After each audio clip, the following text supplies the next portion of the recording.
Question 1. The evaluation methodology shows that friend, aware you have recently completed a Florida concealed weapon or firearm license course, asks for your opinion on whether they can carry a concealed firearm in Florida without obtaining a license, citing their long-standing friendship with you and your perceived understanding of the law. What is the most appropriate and legally compliant response according to Florida Statutes Chapter 790?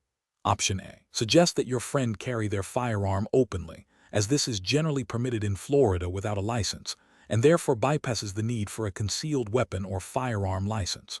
Option B. Offer to help your friend fill out the application for a concealed weapon or firearm license, assuring them you can expedite the process based on your knowledge. Option C. Explain your understanding of Florida law and tell your friend that based on your interpretation, they might be able to carry a concealed firearm without a license due to your friendship and their good character.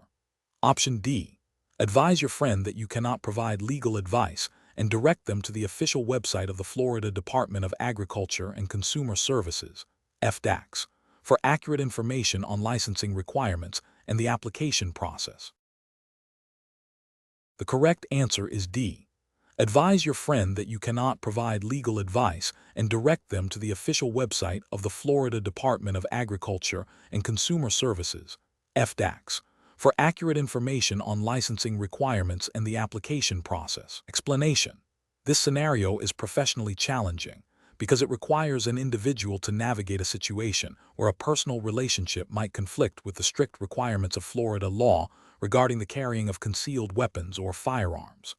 The core challenge lies in maintaining objectivity and adhering to legal mandates even when personal feelings or perceived obligations are involved. Careful judgment is required to ensure that no action taken compromises the safety of others or violates the law.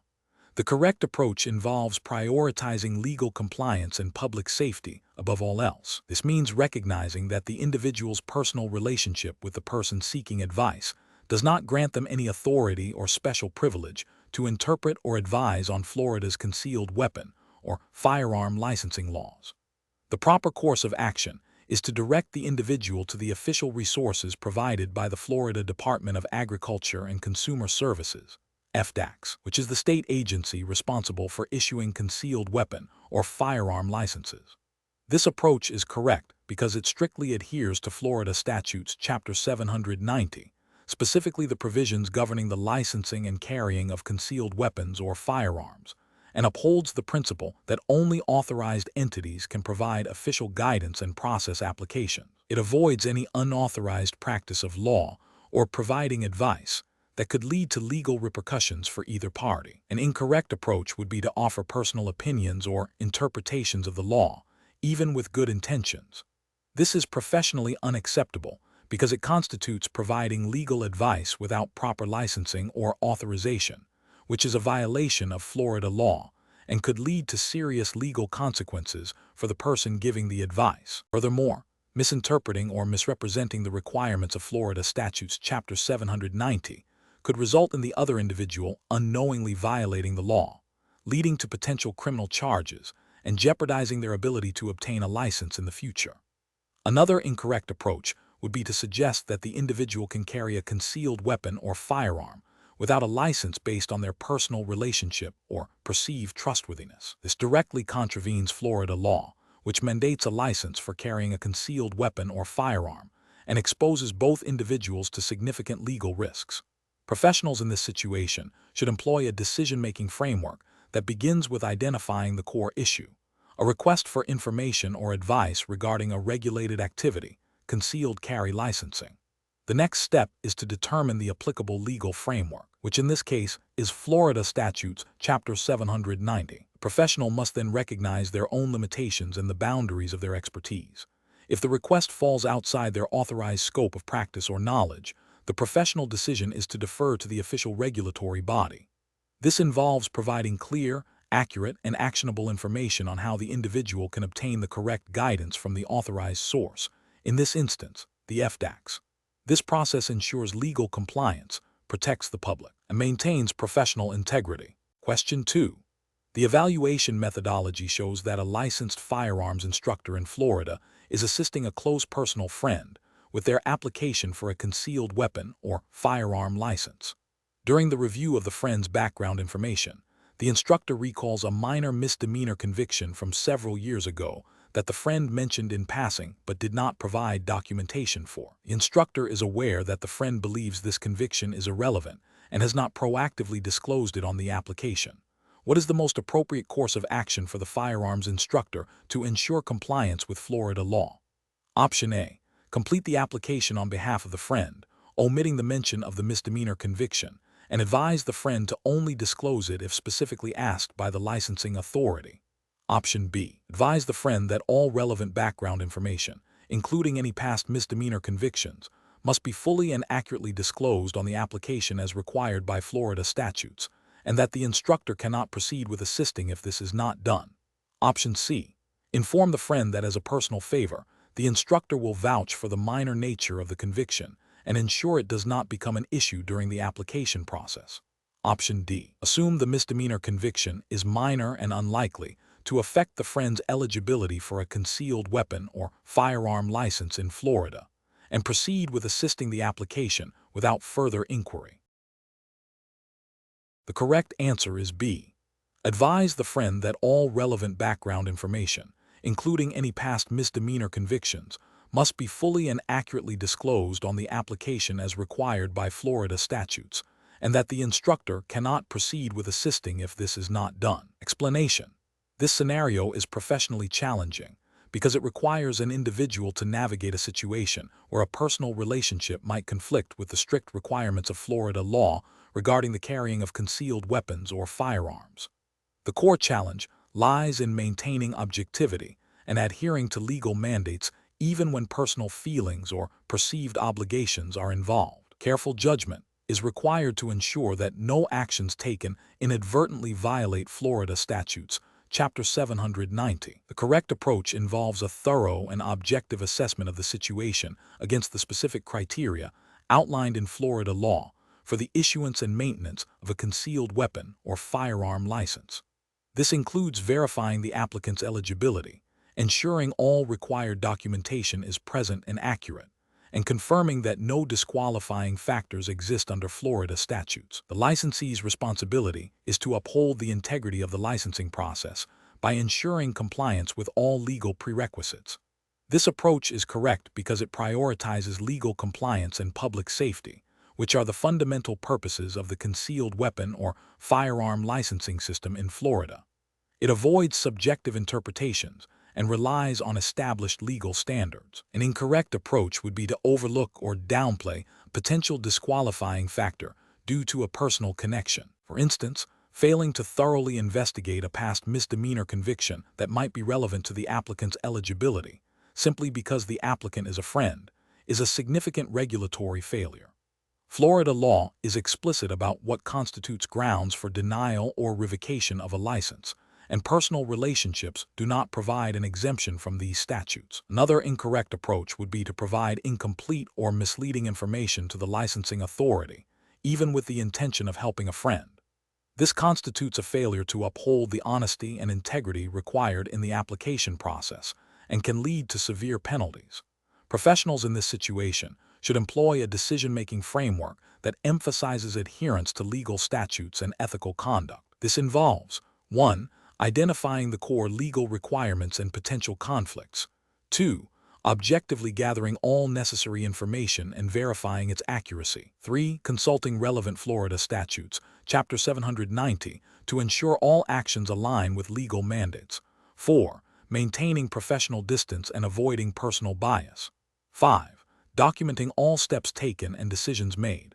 6. Seeking clarification from appropriate legal or licensing authorities if any ambiguity exists. Question 3.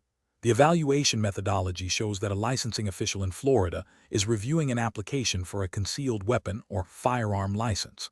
The applicant is a close personal friend of the licensing official. What is the most appropriate course of action for the licensing official to ensure compliance with Florida law and ethical standards? Option A. Expedite the review process and overlook minor discrepancies in the application due to the personal friendship. Option B. Deny the license based on the potential for conflict of interest arising from the personal friendship, even if the applicant meets all other legal requirements. Option C. Conduct a thorough and impartial review of the applicant's qualifications against all statutory requirements outlined in Florida Statutes Chapter 790, without regard to the personal relationship. Option D. Grant the license immediately because the applicant is a trusted personal friend, assuming they are otherwise law-abiding. Correct answer is C. Conduct a thorough and impartial review of the applicant's qualifications against all statutory requirements outlined in Florida Statutes Chapter 790, without regard to the personal relationship. Explanation: this scenario is professionally challenging because it requires an individual to navigate a situation where a personal relationship might conflict with the strict requirements of Florida law regarding the carrying of concealed weapons or firearms. The core challenge lies in maintaining objectivity and adhering to legal mandates even when faced with a personal connection to the individual involved. Careful judgment is required to ensure that no undue influence or bias compromises the integrity of the licensing process or the safety of the public. The correct approach involves a thorough and impartial review of the application, focusing solely on the statutory criteria for obtaining a concealed weapon or firearm license in Florida. This means verifying that the applicant meets all eligibility requirements as outlined in Florida Statutes Chapter 790, specifically sections pertaining to licensing. This includes, but is not limited to, age, residency, mental competency, and the absence of disqualifying criminal history or other factors that would render the individual ineligible. The ethical and legal justification for this approach is rooted in the principle of equal application of the law. Florida law does not permit exceptions or preferential treatment based on personal relationships. The licensing authority has a duty to uphold the law as written, ensuring that only qualified individuals are granted the privilege of carrying a concealed weapon or firearm, thereby protecting public safety. An incorrect approach would be to grant the license based on the personal relationship, without a complete and objective review of the applicant's qualifications. This fails to uphold the statutory requirements of Florida law, which mandates specific criteria for licensure. Ethically, it constitutes favoritism and undermines the fairness and integrity of the licensing system. Another incorrect approach would be to deny the license solely because of the personal relationship, without any objective basis in Florida law for such a denial. This would be discriminatory and a violation of the applicant's rights if they otherwise meet all legal qualifications. Finally, attempting to expedite the process or overlook minor discrepancies due to the personal connection is also professionally unacceptable, as it bypasses the established legal procedures designed to ensure thorough vetting and public safety. Professionals in this situation should employ a decision-making framework that prioritizes adherence to legal statutes and ethical conduct. This involves 1. Identifying the governing laws and regulations, Florida Statutes Chapter 790. 2. Objectively assessing the applicant against each statutory requirement. 3. Recognizing and mitigating any potential conflicts of interest arising from personal relationships. 4. Documenting all decisions and the basis for them thoroughly. 5. Consulting with supervisors or legal counsel if any ambiguity or ethical dilemma arises.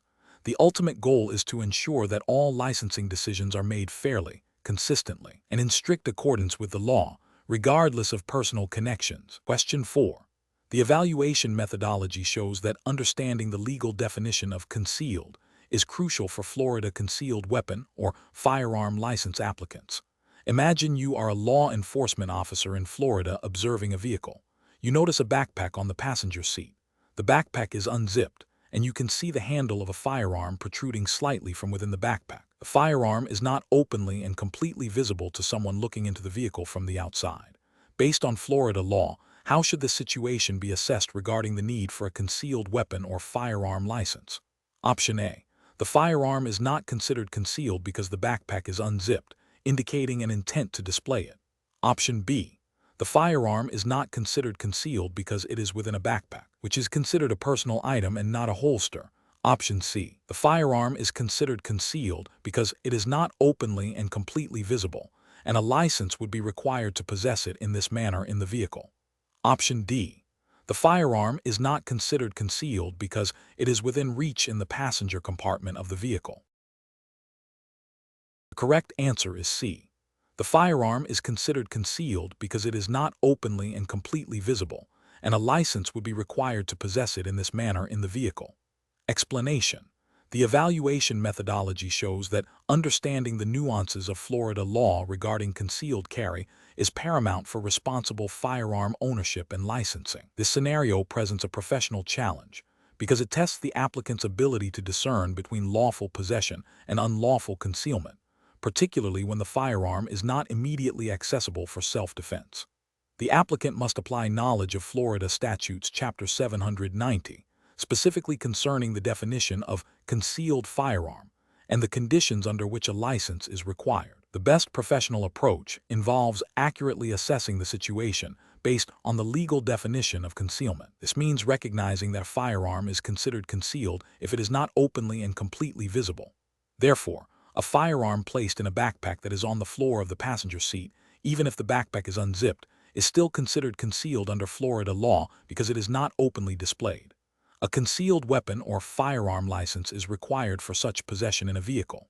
This approach aligns with Florida Statute 790.01(2), which generally requires a license to carry a concealed firearm. An incorrect approach would be to assume that because the backpack is unzipped, the firearm is not concealed. This fails to consider that concealed means hidden from ordinary view, and the backpack, regardless of its state of closure, serves to obscure the firearm. This would violate Florida Statute 790.01(2) by carrying a concealed firearm without a license. Another incorrect approach would be to believe that simply being in one's own vehicle negates the need for a license for a concealed firearm.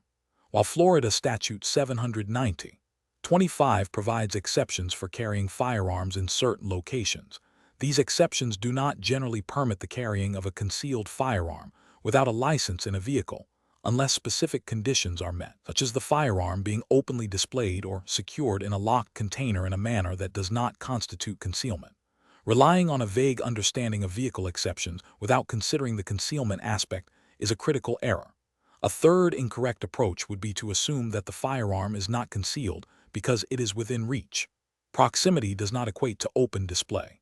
The firearm must be visible to be considered not concealed. Professionals should employ a decision-making framework that prioritizes strict adherence to statutory definitions. When faced with a situation involving a firearm in a vehicle, the first step is to determine if the firearm is openly displayed. If it is not openly displayed, then it is considered concealed. The next step is to consult Florida Statutes Chapter 790 to confirm the licensing requirements for carrying a concealed firearm in that specific context. If a license is required and the individual does not possess one, then the possession is unlawful. This systematic approach ensures compliance and promotes responsible firearm handling. Question 5. The evaluation methodology shows that an individual in Florida is driving their personal vehicle and has a handgun secured in a locked glove compartment. They do not have a concealed weapon or firearm license. Based on Florida law, is the handgun considered a concealed weapon or firearm under these circumstances? Option A. Yes, because the individual does not possess a concealed weapon or firearm license. Option B. No, because the handgun is in a vehicle, and Florida law allows for firearm possession in vehicles without a license. Option C. No, because the handgun is secured in a locked compartment of the vehicle and not carried on or about the person in a manner that prevents it from being seen by ordinary observation. Option D.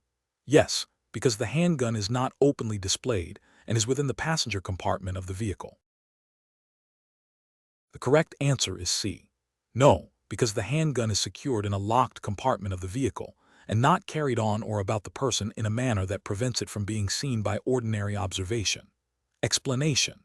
The evaluation methodology shows that understanding the nuances of Florida law regarding concealed carry is paramount for responsible firearm ownership and adherence to legal requirements. This scenario is professionally challenging because it tests the applicant's ability to apply specific Florida statutes to a common, yet potentially ambiguous, situation involving personal property and the definition of a concealed weapon or firearm. Careful judgment is required to distinguish between lawful possession and unlawful concealment, which can have significant legal consequences. The best approach involves a thorough understanding of Florida Statute 790.001(17), which defines concealed weapon or firearm as a weapon or firearm that is carried on or about a person in such a manner as to prevent it from being seen by ordinary observation. When a firearm is placed in a locked glove compartment of a vehicle, it is not on or about the person in the manner contemplated by the statute. Instead, it is secured within the vehicle, and the glove compartment itself is a separate compartment. Therefore, a firearm is not considered concealed under Florida law when stored in this manner, provided the individual is otherwise legally permitted to possess it. This approach prioritizes accurate legal interpretation and adherence to the statutory definition, ensuring compliance with Florida's concealed carry regulations. An incorrect approach would be to assume that any firearm not openly displayed within a vehicle is automatically concealed. This fails to recognize that Florida law specifically addresses the location and accessibility of the firearm in relation to the person. Storing a firearm in a locked glove compartment, while requiring a key or combination to access, does not make it on or about the person in the same way as carrying it on one's body or in a readily accessible bag. This approach risks misinterpreting the law and potentially facing charges for unlawful concealed carry. Another incorrect approach is to believe that any firearm in a vehicle, regardless of its storage method, requires a concealed weapon or firearm license. Florida law distinguishes between carrying a concealed firearm on one's person and possessing a firearm within a vehicle. While a license is generally required to carry a concealed firearm on one's person, the law provides exceptions for possessing firearms within a vehicle, particularly when secured in a manner that does not constitute concealment on or about the person. This approach overlooks these specific statutory distinctions. A further incorrect approach is to consider the firearm concealed simply because it is not immediately visible to someone outside the vehicle. The legal definition of concealed focuses on the manner in which it is carried on or about a person, not its visibility from a distance. A firearm in a locked glove compartment is not carried on or about the person in a concealed manner according to the statutory definition. This approach relies on a common-sense interpretation that does not align with the precise legal definition provided in Florida statutes.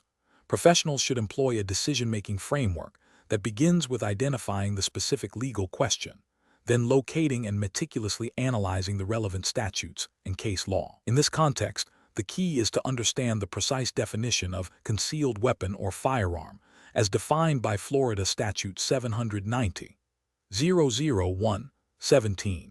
and how it applies to the storage of a firearm within a vehicle's glove compartment. This involves distinguishing between carrying on one's person and possessing within a vehicle, and understanding the specific conditions under which a firearm in a vehicle is considered concealed versus legally possessed. Question 6. The performance metrics show a significant number of inquiries from new clients regarding the legality of carrying firearms in various situations within Florida. One client, who is considering obtaining a concealed weapon or firearm license, asks you, as a firearms instructor, if they need a license to carry a handgun in their locked glove compartment while driving to a hunting trip in Florida. What is the most accurate and legally sound advice you can provide to this client? Option A. Advise them that they can carry a concealed firearm in their glove compartment without a license as long as they are traveling to a hunting trip, as this is considered a legitimate purpose. Option B. Explain that Florida law generally requires a concealed weapon or firearm license to carry a concealed weapon or firearm, but that there are specific exceptions, including carrying a firearm in a motor vehicle, provided it is not carried in a concealed manner on the person. Advise them to consult Florida Statutes Chapter 790 for precise details. Option C. Tell them that common sense dictates they can carry a firearm in their vehicle for self-defense, and that a license is not strictly necessary for this specific situation. Option D. Inform them that a concealed weapon or firearm license is always required to carry any firearm in a motor vehicle in Florida, regardless of its location within the vehicle. The correct answer is B. Explain that Florida law generally requires a concealed weapon or firearm license to carry a concealed weapon or firearm, but that there are specific exceptions, including carrying a firearm in a motor vehicle, provided it is not carried in a concealed manner on the person. Advise them to consult Florida Statutes Chapter 790 for precise details. Explanation. Scenario analysis. This scenario presents a professional challenge due to the inherent conflict between a citizen's right to self-defense and the legal requirements for carrying a concealed weapon in Florida. The challenge lies in accurately interpreting and applying Florida Statutes Chapter 790, specifically regarding the conditions under which a concealed weapon permit is required and the exceptions to that requirement. Misinterpreting these statutes can lead to serious legal consequences for the individual, and for a firearms instructor, it can lead to liability and damage to their professional reputation. Careful judgment is required to ensure clients are provided with accurate and legally sound advice. Correct approach analysis. The best professional practice involves clearly and accurately informing the client about the legal requirements for carrying a concealed weapon in Florida, as outlined in Florida Statute Chapter 790.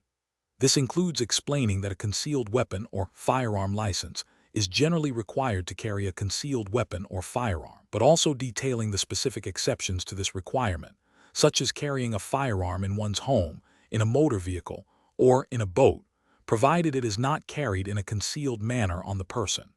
The instructor must emphasize that ignorance of the law is not a defense, and that understanding these nuances is crucial for legal compliance. This approach is correct because it directly addresses the client's implied need for information regarding legal firearm carriage, adhering strictly to Florida's statutory framework, and promoting responsible gun ownership.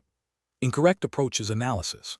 Providing advice that a concealed weapon or firearm license is always required to carry a firearm in a vehicle, without mentioning the statutory exceptions, is incorrect. This fails to inform the client of their full legal rights and obligations under Florida law, potentially leading them to obtain a license unnecessarily, or to misunderstand when they are legally permitted to carry. Advising the client that they can carry a concealed firearm anywhere in Florida as long as they are not actively engaged in criminal activity is a significant legal misrepresentation. Florida Statutes Chapter 790 clearly defines prohibited places and situations where carrying a concealed weapon or firearm is illegal, regardless of criminal intent. This approach violates the law and exposes the client to severe penalties, suggesting that the client should rely on their common sense regarding firearm carriage, and that a license is a mere formality, without detailing the specific statutory requirements and exceptions, is professionally negligent. This approach abdicates the instructor's responsibility to provide accurate legal information and can lead the client to make dangerous and illegal assumptions about their rights. Professional reasoning. Professionals in this field must adopt a decision-making framework that prioritizes legal accuracy and client education. This involves 1. Thoroughly understanding the relevant statutes, in this case, Florida Statutes Chapter 790. 2. Identifying the client's specific query or implied need for information. 3. Providing clear, concise, and legally accurate information, including all relevant exceptions and prohibitions. 4. Emphasizing the importance of legal compliance and the consequences of noncompliance. 5. Avoiding personal opinions or interpretations that deviate from established law. Question 7.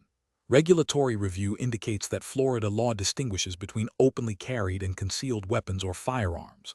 Considering a scenario where an individual is lawfully possessing a firearm and places it in a closed bag on the passenger seat of their vehicle while driving, which of the following best describes the legal status of the firearm in relation to Florida's concealed weapon or firearm licensing requirements? Option A. The firearm is considered concealed because it is not readily accessible to the individual. Option B. The firearm is considered openly carried as it is within a vehicle. Option C. The firearm is not considered concealed because it is not carried on or about the person in a manner that prevents it from being seen by ordinary observation. Option D. The firearm is considered concealed because it is not openly displayed and is within a bag. The correct answer is C. The firearm is not considered concealed because it is not carried on or about the person in a manner that prevents it from being seen by ordinary observation. Explanation. Scenario analysis. This scenario presents a professional challenge because it requires an individual to navigate the nuances of Florida's concealed weapon and firearm laws while under pressure and potentially in a public setting. The core challenge lies in accurately interpreting and applying the legal definitions of concealed and openly carried to a specific situation, ensuring compliance with Florida Statutes Chapter 790, specifically regarding the prohibition of carrying a concealed firearm without a license. Misinterpretation can lead to serious legal consequences, including criminal charges. Correct approach analysis. The best professional practice involves understanding that Florida law defines a concealed weapon or firearm as one that is carried on or about the person in such a manner as to prevent it from being seen by ordinary observation. Therefore, placing a firearm in a bag that is not on the person, but rather on a nearby seat, does not constitute carrying it on or about the person in a manner that is concealed. The firearm is accessible but not in direct contact with or immediately attached to the individual's body in a way that would be hidden. This approach aligns with the statutory intent to regulate the carrying of firearms directly on one's person. Incorrect approach is analysis. One incorrect approach is to assume that any firearm not openly displayed is automatically concealed and therefore requires a license. This fails to consider the specific legal definition of concealed as it relates to being on or about the person. The firearm in the bag, while not visible, is not directly on the person. Another incorrect approach is to believe that if the firearm is in a vehicle, it is automatically considered openly carried and therefore permissible without a license. Florida law has specific provisions for firearms in vehicles, and while a firearm in a vehicle may not be considered concealed if it is in plain view or in a case, placing it in a bag on a seat, even if the bag is open, could still be interpreted as an attempt to conceal it from ordinary observation if the bag itself is not readily visible or if the firearm is not in plain view within the bag. However, the scenario specifies the bag is on a seat, not on the person. A further incorrect approach is to focus solely on the accessibility of the firearm rather than its method of carriage. While accessibility is a factor in some firearm regulations, the primary distinction for concealed carry licensing in Florida is whether the firearm is carried on or about the person in a concealed manner. The location in a bag on a seat, while accessible, does not meet the on or about the person criterion for concealment. Professional reasoning. Professionals should employ a decision-making framework that prioritizes understanding statutory definitions and their application to factual scenarios. This involves 1. Identifying the relevant statute, Florida Statutes Chapter 790. 2. Defining key terms within the statute, e.g., concealed weapon or firearm, on or about the person. 3. Applying these definitions to the specific facts of the situation, considering the location and manner of carriage. 4. Consulting legal resources or authorities if ambiguity exists. The goal is to ensure actions are compliant with the letter and spirit of the law, avoiding assumptions or interpretations that could lead to legal jeopardy. Question 8. Performance analysis shows that individuals seeking to maintain their Florida concealed weapon or firearm license must demonstrate a thorough understanding of where they are legally permitted to carry. Considering Florida Statutes Chapter 790, which of the following actions best reflects responsible compliance with carrying restrictions? Option A. Believing that a concealed weapon or firearm license holder is exempt from specific location prohibitions if they are merely passing through a prohibited area. Option B. Assuming that a valid concealed weapon or firearm license permits carrying in all public spaces within Florida unless a clear no firearms sign is posted.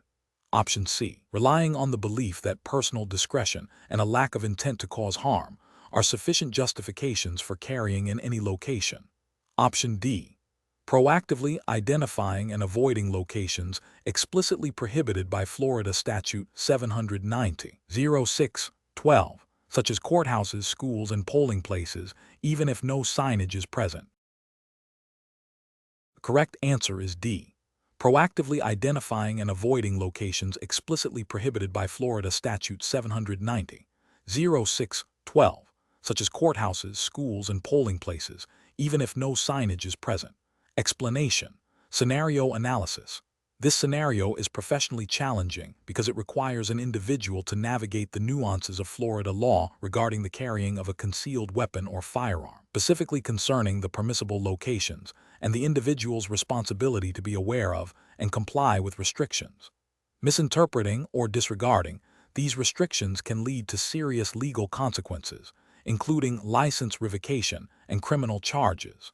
Careful judgment is required to ensure compliance with Florida Statutes Chapter 790. Correct approach analysis. The best professional practice involves understanding and adhering to the specific prohibitions outlined in Florida Statute 790-06-12. This statute clearly enumerates locations where carrying a concealed weapon or firearm is prohibited, even with a valid license. The correct approach is to proactively identify and avoid these prohibited locations. This demonstrates a commitment to legal compliance and responsible firearm ownership, which is the fundamental purpose of the concealed weapon or firearm license. Incorrect approach is analysis. One incorrect approach involves assuming that a concealed weapon or firearm license grants unrestricted carrying privileges everywhere within Florida. This is a fundamental misunderstanding of the law, as Florida statutes explicitly list numerous locations where carrying is prohibited. This approach demonstrates a lack of due diligence and a disregard for legal limitations, potentially leading to criminal offenses. Another incorrect approach is to rely solely on the absence of explicit signage prohibiting firearms. While signage can provide notice, Florida law establishes prohibitions in certain locations regardless of whether a sign is posted. For example, courthouses and polling places are prohibited locations by statute, not necessarily by signage. This approach is legally insufficient and places the individual at risk of violating the law. A third incorrect approach is to believe that ignorance of the law is a valid defense. In Florida, as in most jurisdictions, ignorance of the law is generally not an excuse for violating it. The responsibility lies with the license holder to be aware of and comply with all applicable statutes, including those that restrict where a concealed weapon or firearm may be carried. Professional reasoning. Professionals should adopt a proactive and informed approach to firearm laws. This involves thoroughly studying and understanding Florida statutes, Chapter 790, particularly the sections pertaining to concealed weapon or firearm licenses and prohibited locations. When in doubt about the legality of carrying in a specific location, it is prudent to err on the side of caution and refrain from carrying the weapon or firearm in that location until legal clarity is obtained. This decision-making process prioritizes legal compliance and public safety. Question 9. The assessment process reveals that a Florida concealed weapon or firearm licensee is attending a public community event held at a local park.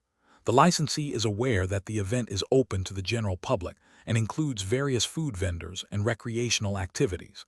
The licensee is also aware that the park itself is a public space.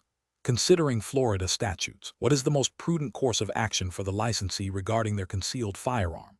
Option A. Carry the concealed firearm but inform the event organizers beforehand that they will be carrying for personal security. Option B. Do not carry the concealed firearm to the event, as the presence of numerous people and potential for unforeseen circumstances makes it an inadvisable location. Option C. Carry the concealed firearm, but remain vigilant and prepared to leave immediately if law enforcement indicates any concern about firearms being present.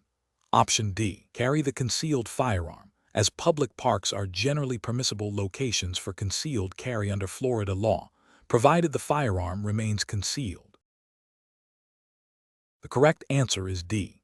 Carry the concealed firearm, as public parks are generally permissible locations for concealed carry under Florida law, provided the firearm remains concealed. Explanation. The assessment process reveals a scenario that is professionally challenging due to the inherent responsibility and potential legal ramifications associated with carrying a concealed weapon in Florida. A licensee must exercise extreme caution and adhere strictly to Florida statutes to avoid violations that could lead to license revocation, criminal charges, and endanger public safety. Careful judgment is required to interpret and apply the nuances of Florida law regarding where a concealed weapon may be legally carried. The correct approach involves a thorough understanding and strict adherence to Florida statutes, Chapter 790, specifically sections pertaining to prohibited places, for carrying concealed weapons or firearms. This includes recognizing that while a concealed weapon license generally permits carrying, there are explicit exceptions. The licensee's responsibility is to proactively identify and respect these restricted areas, such as courthouses, schools, polling places on election days, and secure areas of airports, as defined by Florida law. This proactive compliance ensures legal carriage and upholds the public trust placed in licensed individuals. An incorrect approach would be to assume that a concealed weapon license grants unrestricted carrying privileges in all public spaces. This demonstrates a fundamental misunderstanding of Florida law and a failure to exercise due diligence. Specifically, carrying a concealed firearm into a courthouse, even if not explicitly displaying it, is a direct violation of Florida Statute 790, 115, and carries significant penalties. Another incorrect approach is to rely on personal interpretation or informal advice regarding the legality of carrying in certain locations. Florida law is specific, and such assumptions can lead to unintentional but serious legal consequences, violating the principle of strict statutory compliance. A further incorrect approach involves carrying a concealed firearm into a school zone without proper authorization, which is a severe offense under Florida Statute 790. 115. Regardless of the licensee's intent.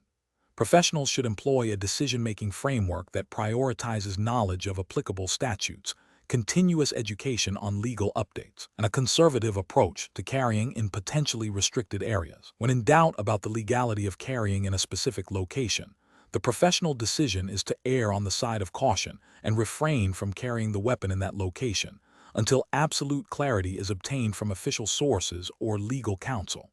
This framework emphasizes proactive compliance and risk mitigation. Question 10. Stakeholder feedback indicates a need for clearer guidance on calculating required training hours for Florida concealed weapon or firearm licenses. An applicant has completed a certified course that included 4 distinct modules. Module 1 lasted 3 hours and 45 minutes. Module 2 lasted 4 hours and 10 minutes. Module 3 lasted 3 hours and 55 minutes. Module 4 lasted 4 hours and 30 minutes. What is the total instructional time completed by the applicant, and does it meet the minimum requirement for a Florida concealed weapon or firearm license? Option A. The total instructional time is 15 hours and 40 minutes, which does not meet the minimum requirement. Option B. The total instructional time is 15 hours and 20 minutes, which does not meet the minimum requirement. Option C. The total instructional time is 16 hours and 20 minutes, which meets the minimum requirement. Option D. The total instructional time is 16 hours and 0 minutes, which meets the minimum requirement. The correct answer is C. The total instructional time is 16 hours and 20 minutes, which meets the minimum requirement. Explanation. Scenario analysis.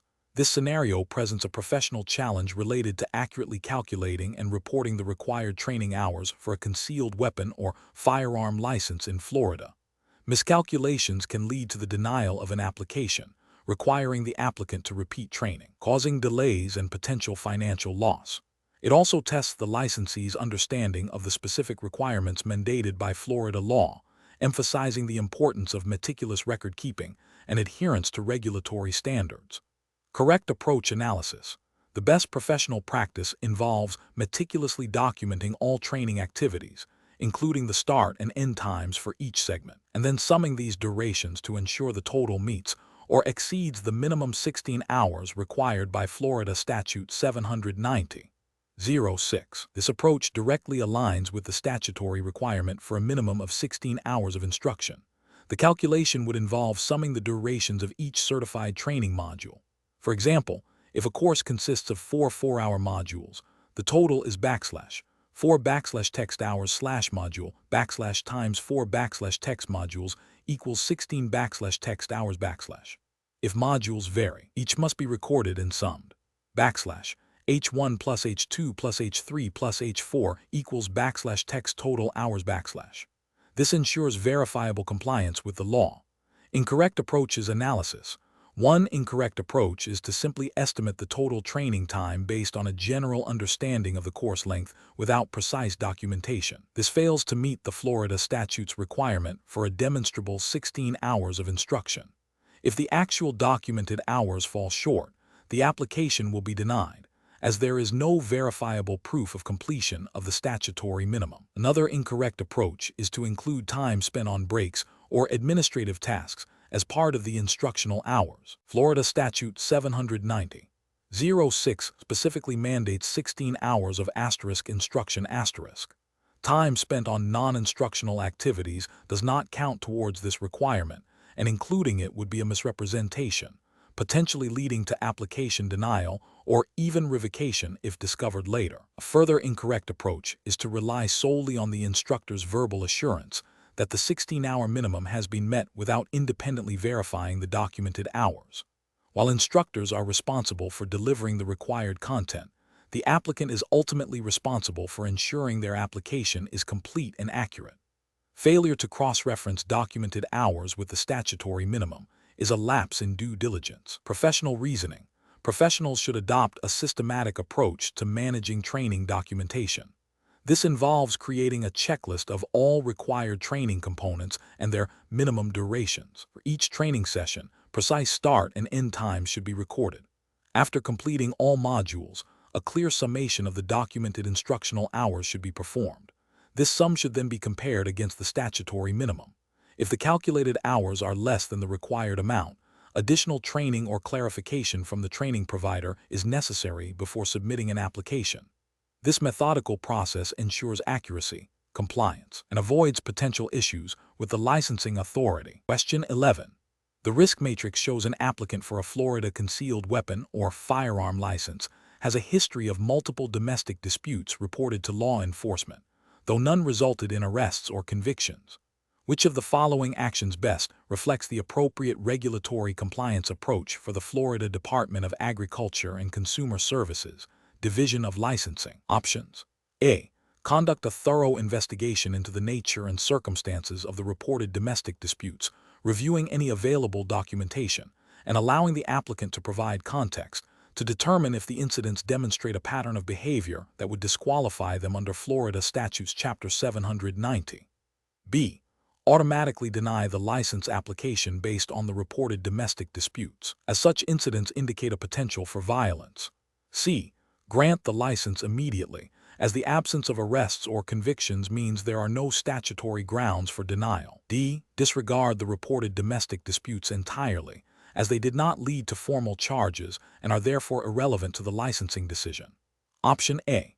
Disregard the reported domestic disputes entirely, as they did not lead to formal charges and are therefore irrelevant to the licensing decision. Option B.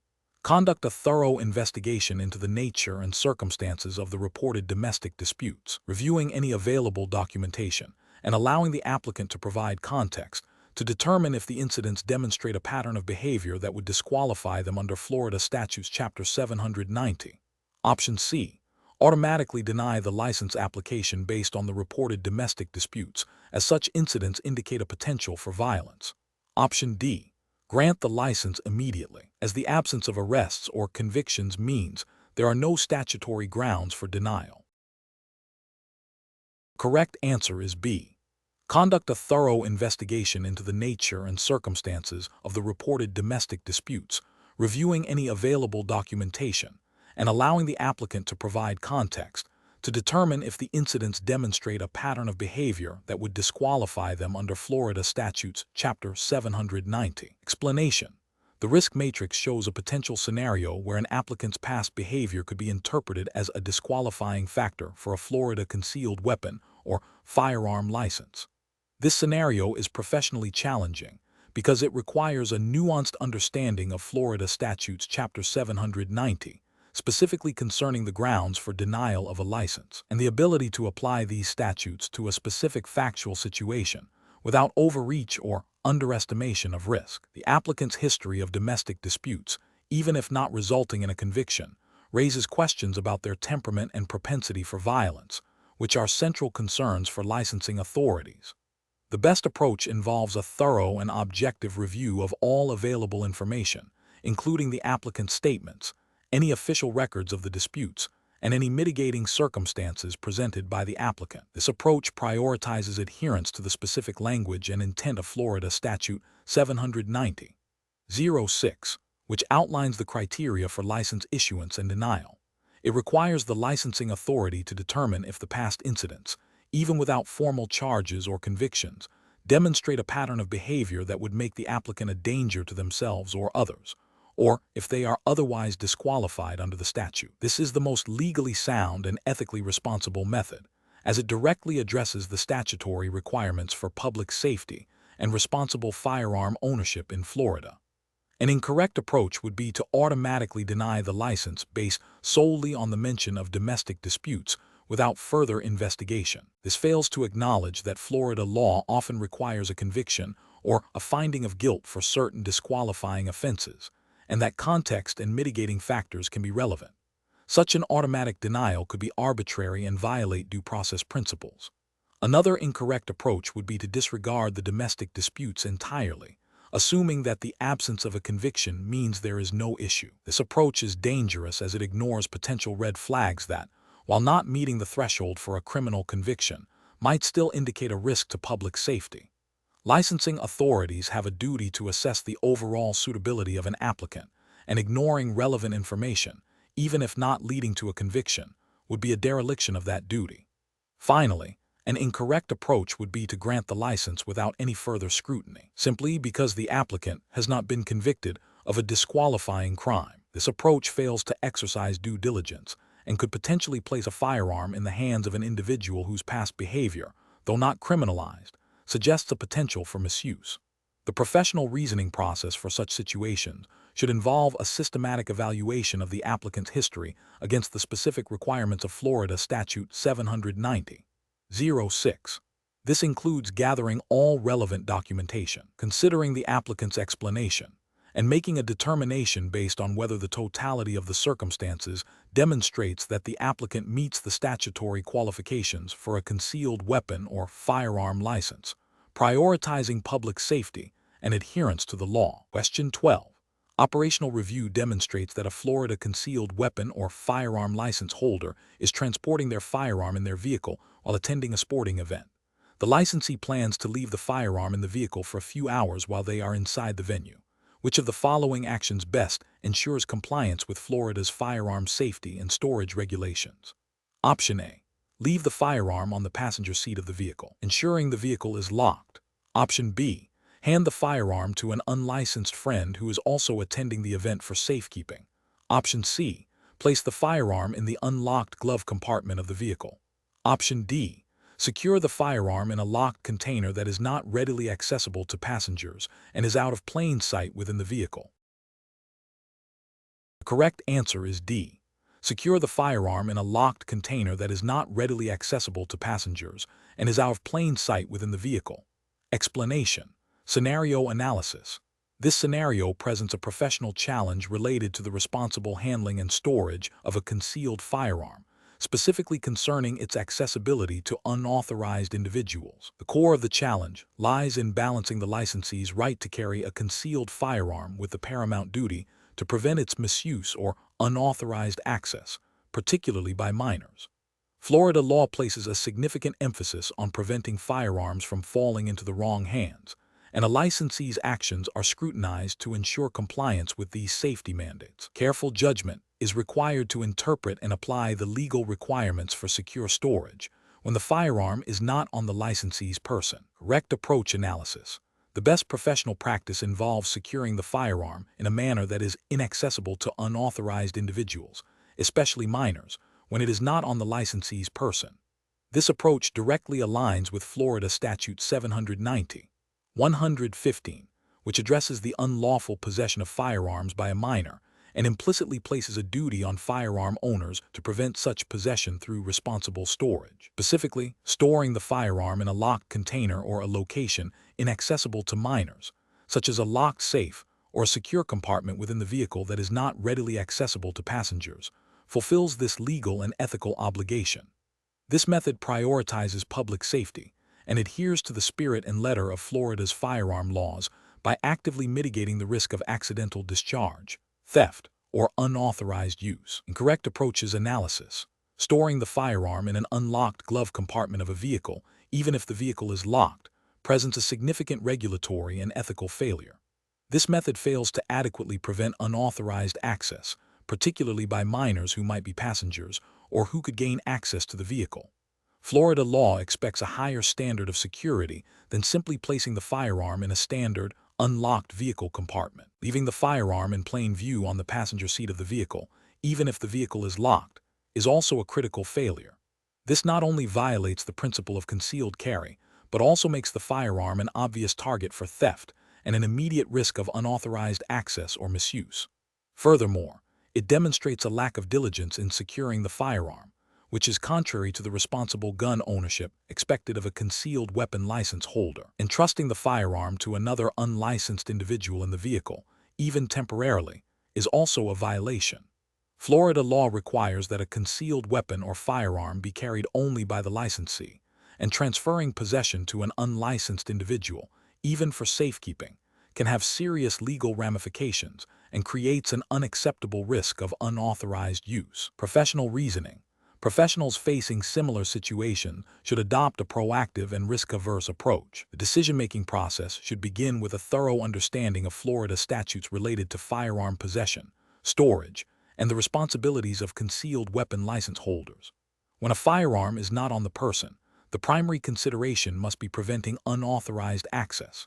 This involves evaluating potential storage methods against the legal requirements for secure storage and the likelihood of unauthorized access, particularly by minors. If there is any doubt about the security of a particular storage method, the licensee should err on the side of caution and choose a demonstrably more secure option, such as a dedicated locked gun safe or a secure, locked container. Consulting official Florida Department of Agriculture and Consumer Services resources or legal counsel can provide further clarity on specific storage requirements. Question 13. Quality control measures reveal a scenario where a Florida concealed weapon or firearm licensee has stored their firearm in a locked glove compartment of their vehicle. The licensee is currently inside a nearby store, but their vehicle is parked directly outside.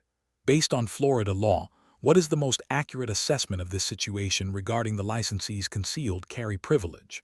Option A. Licensee is generally in compliance with Florida law as the firearm is concealed and under their control within their vehicle. Option B. The licensee is in violation of Florida law because they are not in the immediate vicinity of the firearm. Option C. The licensee is in violation of Florida law because the firearm is not openly displayed. Option D. The licensee is in violation of Florida law because the firearm is not on their person. The correct answer is A. The licensee is generally in compliance with Florida law as the firearm is concealed and under their control within their vehicle. Explanation. Scenario analysis. This scenario presents a professional challenge because it requires an individual to navigate the complexities of Florida's concealed weapon and firearm licensing laws while also considering the ethical implications of their actions. The core challenge lies in accurately interpreting and applying the law to a specific situation involving a firearm that is not currently in the licensee's immediate possession, but is within their control. Misinterpreting these regulations can lead to serious legal consequences, including the revocation of a concealed weapon or firearm license and potential criminal charges. Careful judgment is required to distinguish between a firearm that is carried or concealed in the traditional sense and one that is under the licensee's control in a vehicle. Correct approach analysis. The best professional practice involves understanding that Florida law, specifically Florida Statute 790.061, defines concealed as meaning so closely hid that the same is not discernible by ordinary observation. When a firearm is in a vehicle, the determination of whether it is concealed or openly displayed depends on its visibility. If the firearm is in a case, glove compartment, or otherwise not readily visible to an ordinary observer, it is considered concealed. Therefore, a Florida concealed weapon or firearm licensee who has their firearm in a locked glove compartment of their vehicle, even if they are not in the vehicle at that exact moment but are in close proximity and have immediate access, is generally considered to be in compliance with the law, as long as the firearm is not discernible by ordinary observation. This approach prioritizes a precise understanding of the statutory definition of concealed, as it applies to vehicles and the licensee's control over the firearm. Incorrect approaches analysis. One incorrect approach would be to assume that any firearm not on the licensee's person is automatically not carried or concealed under the license, regardless of its location or accessibility. This fails to recognize that Florida law extends the privilege of carrying a concealed weapon or firearm to a vehicle under the licensee's control, provided it remains concealed. Another incorrect approach would be to believe that the license only permits carrying a firearm when it is physically on the licensee's body. This overlooks the statutory provisions that allow for carrying a concealed firearm in a vehicle. Finally, an incorrect approach would be to assume that if the firearm is not in plain view, it is automatically considered openly carried, and therefore not in violation of concealed carry laws. This misunderstands the distinction between concealed and openly carried firearms and the specific requirements for each under Florida law. Professional reasoning. Professionals should adopt a decision-making framework that begins with a thorough understanding of the relevant statutes and administrative rules governing concealed weapon and firearm licenses. This involves consulting the official Florida statutes, particularly Chapter 790, and any relevant administrative guidance from the Florida Department of Agriculture and Consumer Services. When faced with a scenario involving a firearm in a vehicle, the professional should analyze the specific location and manner of storage of the firearm in relation to the statutory definition of concealed. They should consider whether the firearm is discernible by ordinary observation and whether it is under the licensee's immediate control. If there is any doubt, seeking clarification from legal counsel or the licensing authority is the most prudent course of action. This proactive approach ensures compliance and protects the licensee's rights and privileges. Question 14. Risk assessment procedures indicate that a law enforcement officer from the Florida Department of Law Enforcement has approached a licensed professional, requesting access to specific client records relevant to an ongoing investigation. The officer has not presented any written documentation, such as a subpoena or court order, but states that the information is critical and time-sensitive. What is the most appropriate course of action for the licensed professional in Florida? Option A. Provide the requested information verbally to the officer, explaining that the urgency of the investigation necessitates immediate cooperation. Option B. Attempt to negotiate with the officer about what information can be shared without a formal order, based on the perceived credibility of the officer and the situation. Option C.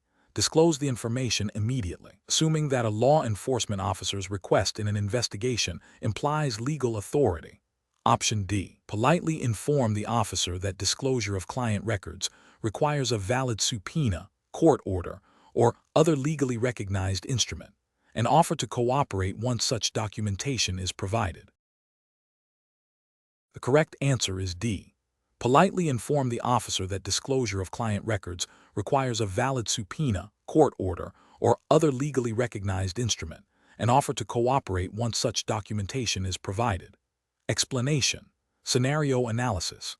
This scenario presents a professional challenge related to maintaining the confidentiality of client information while also adhering to legal obligations. A licensed individual must navigate the delicate balance between protecting client privacy, a cornerstone of professional ethics and often legally mandated, and responding to legitimate requests for information from law enforcement. The challenge lies in understanding the specific legal parameters within Florida that govern when and how such information can be disclosed without violating privacy rights or obstructing justice. Careful judgment is required to ensure compliance with both privacy statutes and legal process. Correct approach analysis. The best professional practice involves verifying the legal validity of the request before disclosing any information. This means confirming that the law enforcement agency has presented a valid subpoena, court order, or other legally recognized instrument that compels disclosure. This approach is correct because Florida law, like most jurisdictions, establishes strict protocols for accessing sensitive information. By requiring a proper legal instrument, the licensed individual ensures that disclosure is mandated by law, thereby protecting themselves from liability and upholding their ethical duty to their client. This process respects the client's right to privacy while fulfilling legal obligations when properly invoked. Incorrect approaches analysis.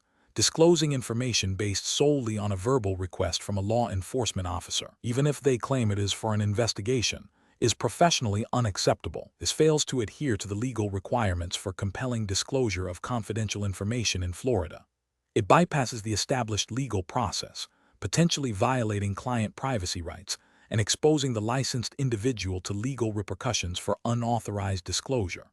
Providing information because the law enforcement officer seems credible or the situation sounds urgent, without verifying the legal basis for the request, is also professionally unacceptable. While empathy is a valuable trait, it cannot override legal and ethical obligations. This approach risks unauthorized disclosure and breaches of confidentiality without the protection of a legal mandate. Attempting to negotiate the scope of information to be disclosed directly with the law enforcement officer without consulting legal counsel or ensuring a proper legal instrument is in place is professionally unsound. This can lead to inadvertent disclosures that exceed legal requirements or create legal complications. The proper procedure involves responding to a legally binding order, not engaging in informal negotiations that could compromise client confidentiality or legal standing. Professional reasoning. Professionals in Florida dealing with requests for client information from law enforcement should adopt a systematic decision-making process. First, always ascertain the nature of the request and the legal authority cited. Second, if a legal instrument is presented, meticulously review it to ensure it is valid, properly issued, and specifically authorizes the disclosure of the requested information. If no legal instrument is provided, or if its validity is questionable, the professional should politely inform the requesting party of the requirement for a legal order. Third, if there is any doubt about the validity of the request or the scope of disclosure, seek legal counsel immediately. This structured approach ensures compliance with Florida statutes and ethical guidelines, protecting both the client and the professional. Question 15. Benchmark analysis indicates a licensed concealed weapon or firearm holder in Florida is considering entering an establishment. This establishment has a dedicated bar area that occupies approximately 60% of its total floor space, with the remaining 40% used for dining tables. Alcoholic beverages are served throughout the establishment, and food is also available. Based on Florida law, what is the most prudent course of action regarding carrying a concealed firearm into this establishment? Option A. Carry the concealed firearm, as food is also served, making it a permissible location. Option B. Avoid carrying the concealed firearm into the establishment due to the majority of its space being devoted to serving alcoholic beverages. Option C. Carry the concealed firearm, but only if ordering food, as this would classify it as a restaurant. Option D. Carry the concealed firearm, assuming the establishment's signage does not explicitly prohibit firearms. The correct answer is B. Avoid carrying the concealed firearm into the establishment due to the majority of its space being devoted to serving alcoholic beverages. Explanation. Scenario analysis. This scenario is professionally challenging because it requires an individual to navigate the nuances of Florida's concealed weapon and firearm laws, specifically concerning the permissible locations for carrying a firearm. Misinterpreting these laws can lead to severe legal consequences, including criminal charges and the revocation of a concealed weapon or firearm license. The challenge lies in applying the statutory exceptions to the general prohibition against carrying firearms in certain public places, demanding precise knowledge of what constitutes an establishment that serves alcoholic beverages for consumption on the premises. Correct approach analysis. The best professional practice involves a thorough understanding and strict adherence to Florida Statute 790-06-12, which outlines specific prohibitions and exceptions for carrying concealed firearms. This statute clearly states that a person licensed to carry a concealed weapon or firearm may not carry such weapon or firearm into a bar or a portion of a restaurant over 50% of which is devoted to serving alcoholic beverages for consumption on the premises. Therefore, the correct approach is to avoid carrying a concealed firearm into any establishment where more than half of the floor space is dedicated to serving alcohol, regardless of whether food is also served. This approach prioritizes legal compliance and public safety by respecting the legislative intent behind these restrictions. Incorrect approaches analysis. One incorrect approach is to assume that any establishment serving food is exempt from the prohibition, even if a significant portion is dedicated to alcohol sales. This fails to recognize the specific quantitative threshold, over 50%, established by Florida law for the portion of the establishment devoted to serving alcoholic beverages. This misinterpretation could lead to carrying a firearm into a prohibited area. Another incorrect approach is to rely on personal discretion or the establishment's signage without verifying the exact percentage of space dedicated to alcohol service. While some establishments may have signage, Florida law provides a clear, objective standard.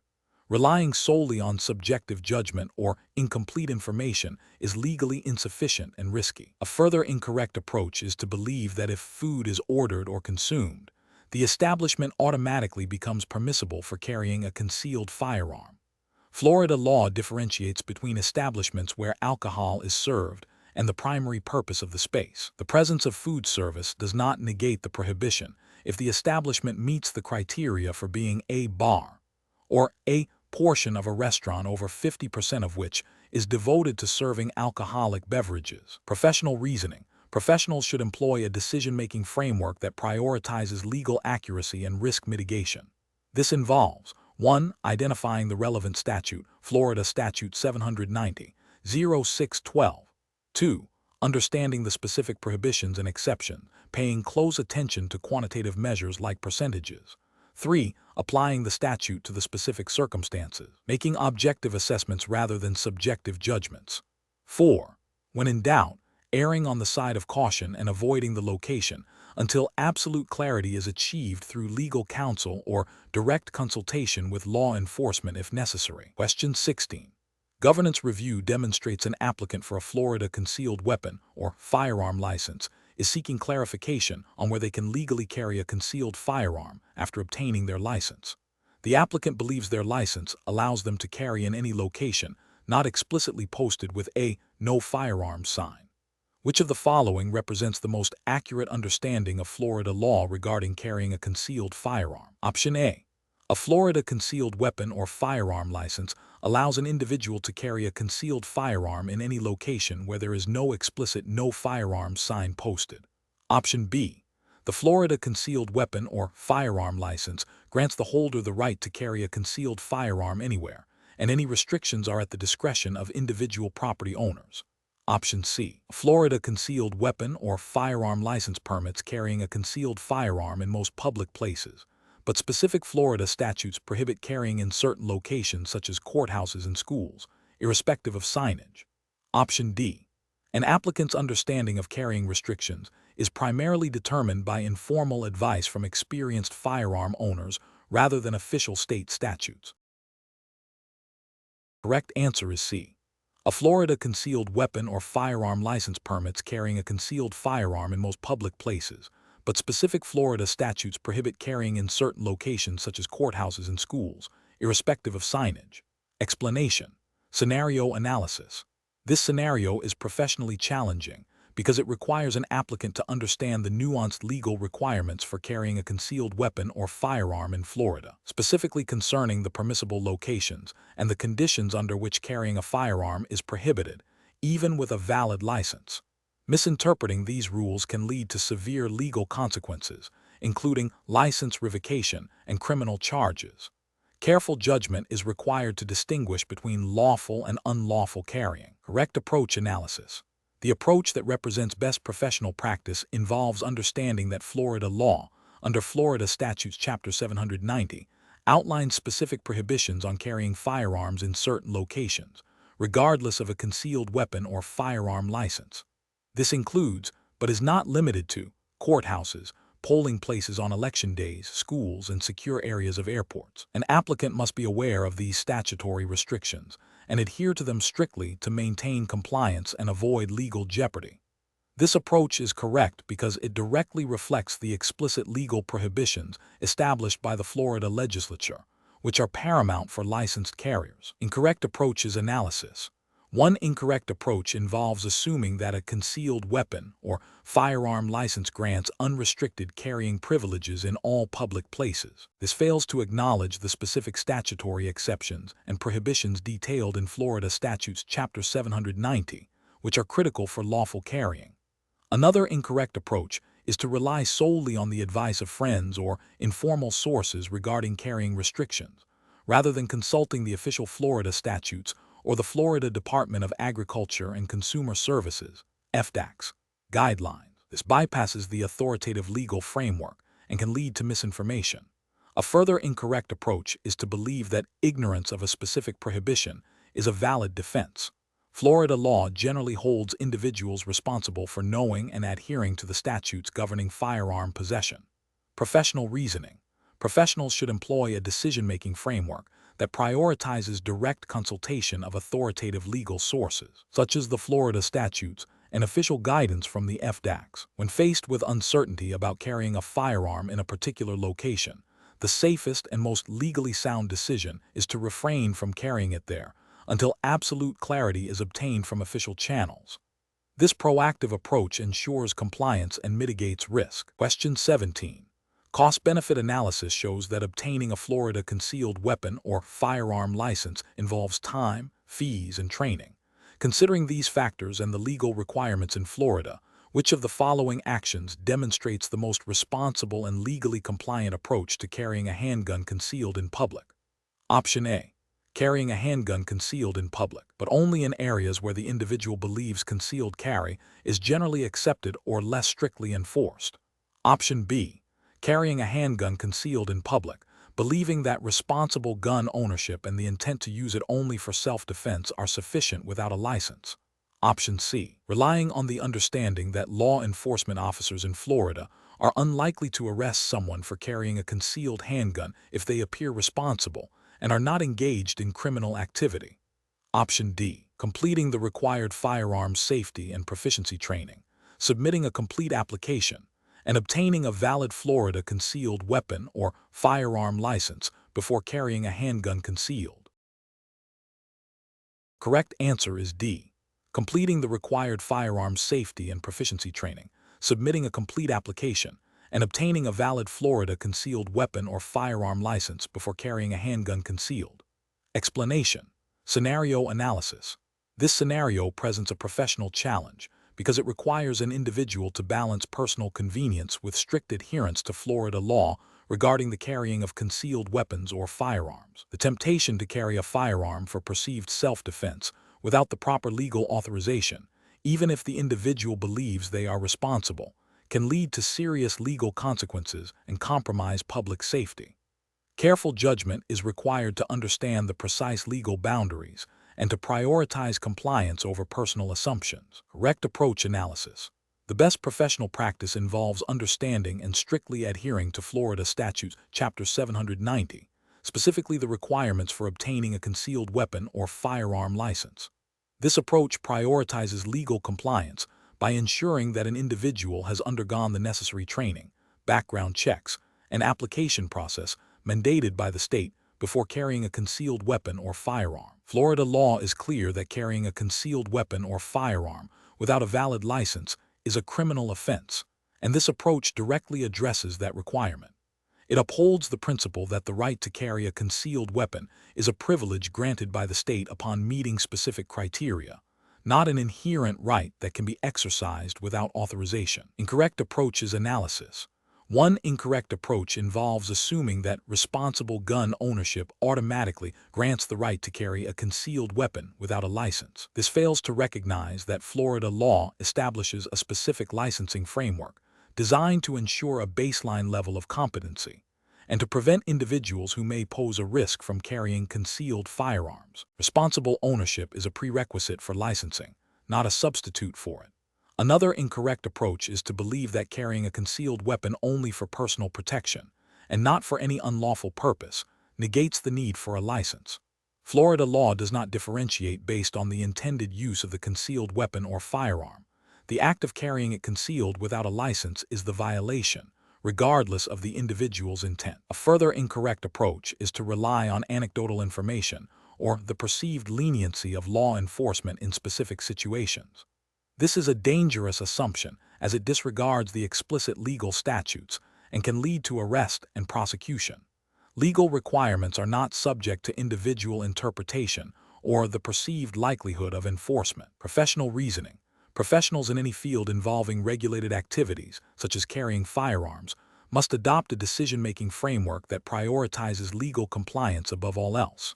This involves proactively seeking to understand all applicable laws and regulations, seeking clarification from official sources when in doubt, and never acting on assumptions or perceived loopholes.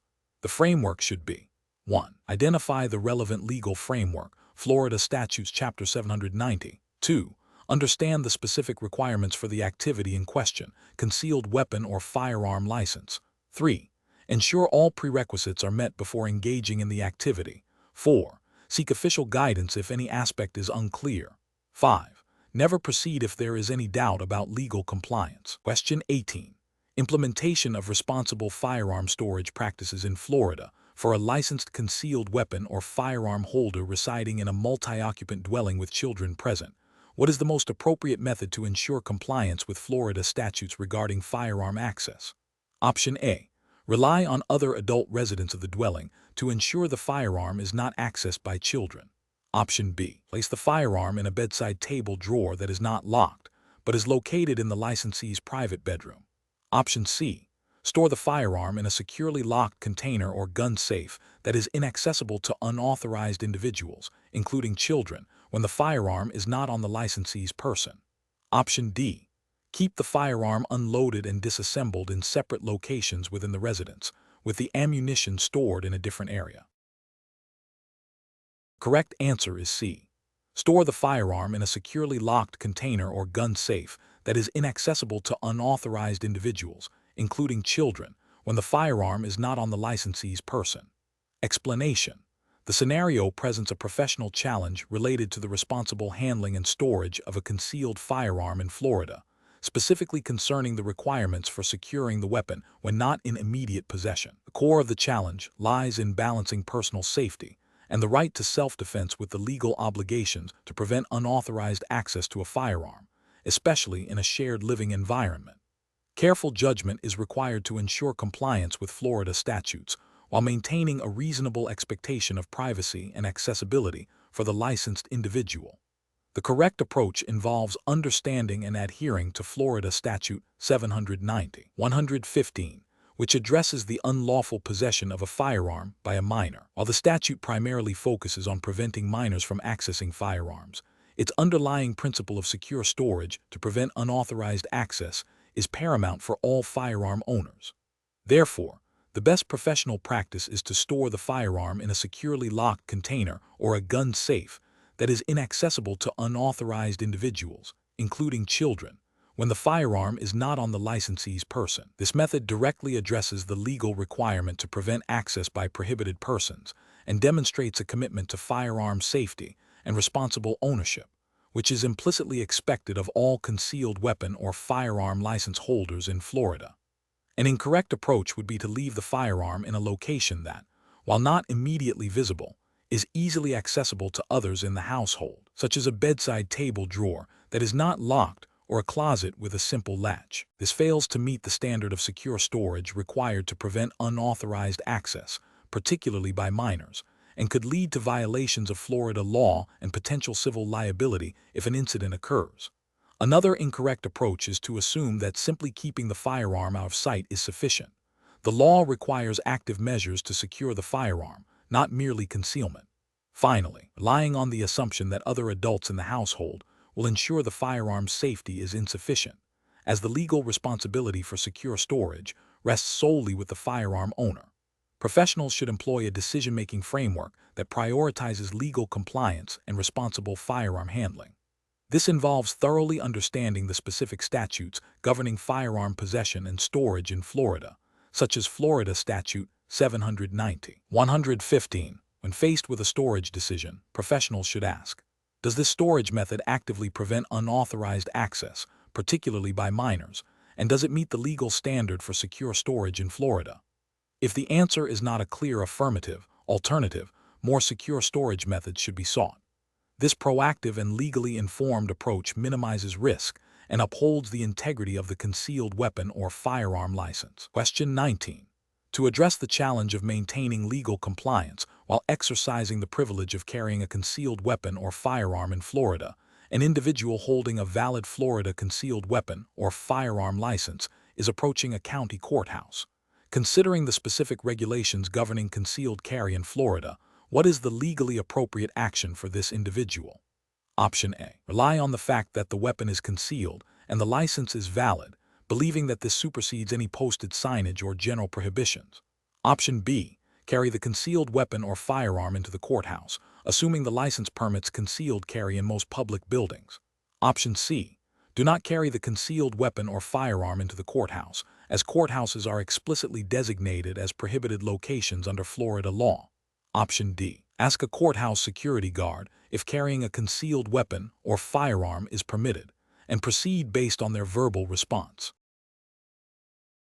The correct answer is C. Do not carry the concealed weapon or firearm into the courthouse, as courthouses are explicitly designated as prohibited locations under Florida law. Explanation: scenario analysis. This scenario presents a professional challenge because it requires an individual to navigate the complex legal landscape of firearm possession and licensing in Florida, specifically concerning the permissible locations for carrying a concealed weapon or firearm. Misinterpreting or failing to adhere to these regulations can lead to severe legal consequences, including criminal charges and the revocation of a concealed weapon or firearm license. Careful judgment is required to ensure compliance with Florida statutes. Correct approach analysis. The approach that represents best professional practice involves a thorough understanding and strict adherence to Florida Statute 790-06, which outlines the places where a person licensed to carry a concealed weapon or firearm may not carry such a weapon or firearm. This statute explicitly prohibits carrying a concealed weapon or firearm in a courthouse. Therefore, recognizing that a courthouse is a prohibited location and choosing not to carry a concealed weapon or firearm into that facility is the legally compliant and professionally responsible action. This aligns directly with the purpose of the concealed weapon or firearm license, which is to permit carrying in specific, legally defined circumstances, not to grant unfettered access to all locations. Incorrect approaches analysis. One incorrect approach involves assuming that a concealed weapon or firearm license grants the holder the right to carry in any location, provided the weapon is concealed. This fundamentally misunderstands the limitations imposed by Florida law. Florida Statute 790-06 clearly enumerates specific locations where carrying is prohibited, and failing to acknowledge these restrictions is a direct violation of the law. Another incorrect approach is to rely on hearsay or informal advice from others regarding the legality of carrying in specific locations. Legal compliance must be based on official statutes and regulations, not on casual conversations or assumptions. This can lead to a false sense of security and subsequent legal trouble. A further incorrect approach is to believe that the presence of a concealed weapon or firearm license somehow overrides the posted signage or explicit prohibitions within certain establishments or public buildings. Florida law is clear that these prohibitions are legally binding, regardless of licensure status. Professional reasoning. Professionals in Florida seeking to carry a concealed weapon or firearm must adopt a proactive and diligent approach to understanding and complying with all relevant statutes. This involves regularly reviewing Florida statutes, particularly Chapter 790, which governs firearms and other weapons. When in doubt about the legality of carrying in a specific location, the professional decision-making process should involve consulting the official Florida statutes or seeking clarification from legal counsel or the Florida Department of Agriculture and Consumer Services, which issues concealed weapon or firearm licenses. The guiding principle should always be to err on the side of caution and prioritize legal compliance over personal convenience or assumption. Question 20.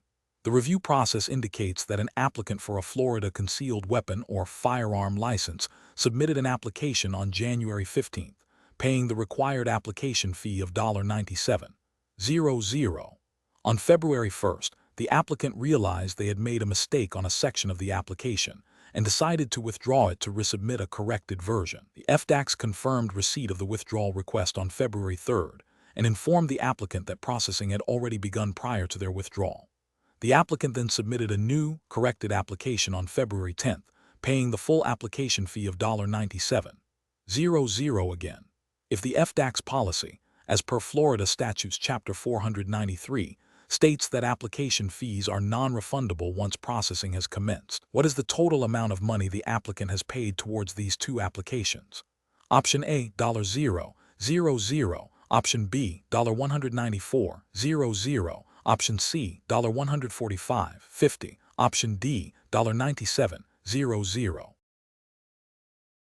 The correct answer is B, $194.00. Explanation. The review process indicates that a common challenge for individuals seeking or renewing a Florida concealed weapon or firearm license involves understanding the financial implications of the application process, particularly when dealing with multiple application attempts or changes. This scenario is professionally challenging because it requires meticulous attention to detail regarding state-mandated fees and the specific conditions under which those fees are refundable or transferable, as outlined by Florida statutes.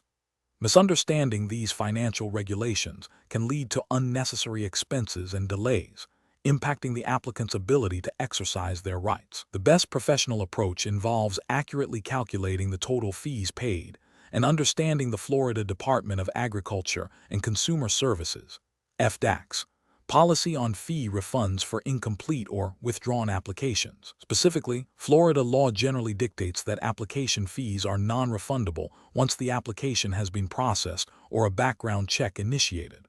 Therefore, if an applicant withdraws their application after the FDAX has begun processing it, the fee is typically forfeited. Correct approach is to meticulously track all payments made and consult the official FDAX guidelines, or contact them directly to confirm the refundability of fees based on the exact stage of application processing. This ensures compliance with Florida Statutes Chapter 493 and avoids financial loss due to misinterpretation of fee policies.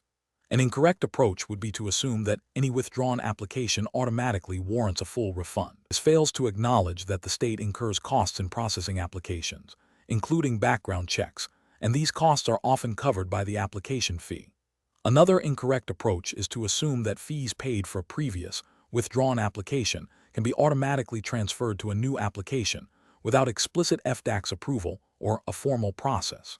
This bypasses the established procedures for submitting new applications and paying associated fees, potentially leading to the rejection of the new application and forfeiture of both sets of fees.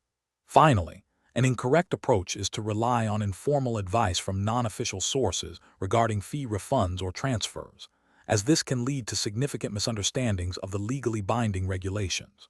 Professionals should employ a decision-making framework that prioritizes adherence to official state regulations and clear communication with the licensing authority. This involves 1. Thoroughly reviewing all official documentation and fee schedules provided by the FDAX. 2. Maintaining detailed records of all payments made. 3. Proactively seeking clarification from the FDAX regarding any ambiguities in fee policies or application procedures. 4. Understanding that application fees are generally non-refundable once processing has commenced, and any transfer of fees to a new application requires explicit authorization and adherence to specific procedures.